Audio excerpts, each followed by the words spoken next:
Today we are going to talk about Islam, the meaning of the word Islam. Now, many people, and some scholars included, have stated that the word Islam linguistically comes from the Arabic root salama, which means peace.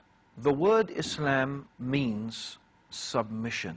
This is its linguistic meaning, submission.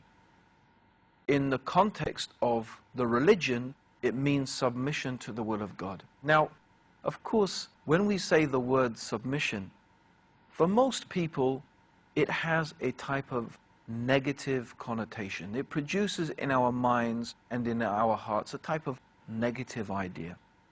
And that's because we are constantly indoctrinated with the idea of freedom, especially living in the West, the idea that we are a free society. One of the statements that is very common you hear people saying in the West is, this is a free country, this is a free society. And often we hear politicians in the West talking about how we are free nations and how we want to spread freedom like the freedom that we have across the world. Of course, in reality, the idea that we are free is really propaganda. What I would like us all to think about today is this concept of submission and freedom. And I would really like us to question how free we really are. Let's think about ourselves. Let's think about our lives. All of us, we live in societies and in communities. All of us, human beings, have some concept, some idea of what we think is right and what we think is wrong, what we think is good, what we think is evil, what we think is appropriate behavior or inappropriate behavior, what we often call good manners and bad manners. So all of us have some idea, and very often we find that in one country something may be considered to be good manners, and in another country that same thing may be considered to be bad manners.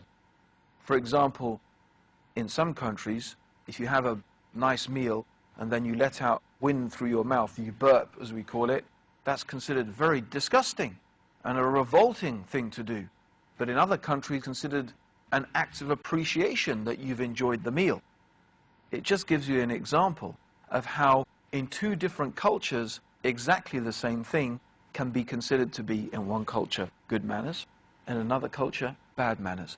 But my point is this, is that all of us have a viewpoint, a way through which and by which we look at the world around us and we understand and we make judgments about the people around us and about the world around us. No one is free from that. And in a very real sense, we are submitting to those ideas. Let's just think for a few minutes. Where do we get those ideas from? Who told us that this is right and this is wrong, that this is good and this is evil? Who told us that these are good manners and bad manners? Where did you get that information from? Think about it for a few minutes. Maybe some of you will be saying, our parents, that's where we got this knowledge from.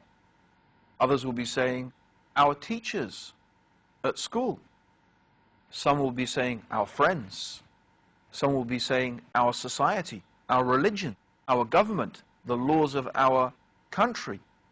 One of the strongest and the most powerful influences in the way that we think and the way that we look at the world is the media, especially the television, the films that we watch, the music that we listen to, the radio programs that we tune into.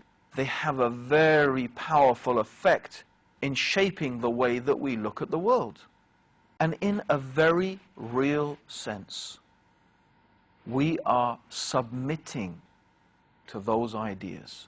We are submitting to those concepts. I'm sure many of us have been to school.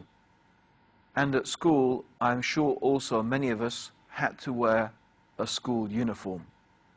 And I'm also pretty sure that a lot of us didn't really like wearing that school uniform. Well, if we live in free countries and it's a free society, why do you have to wear a uniform that you don't like? Why do you have to dress in clothes that you don't want to? What does it mean then, I live in a free society? What we realize is that we are not really free at all. All of us have to follow laws. And there are many laws that we find regulate our lives in so many different ways. And in a very real sense, we submit to those laws. What does submission mean? Think about the word submission. What does it mean? When you submit, what are you doing? You are giving in.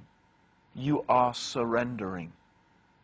In other words, when you submit, you do something that maybe you don't necessarily want to do, but you do it because you are told to, or because you know that it's good for you, or that you know that if you do this other thing, it's bad for you.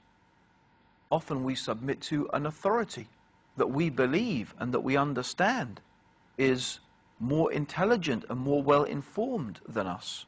That's why we go to a doctor. If the doctor says to us, well, you know, you've got this problem and you're going to need an operation, and if you don't have an operation in the next, 2 days, you'll die.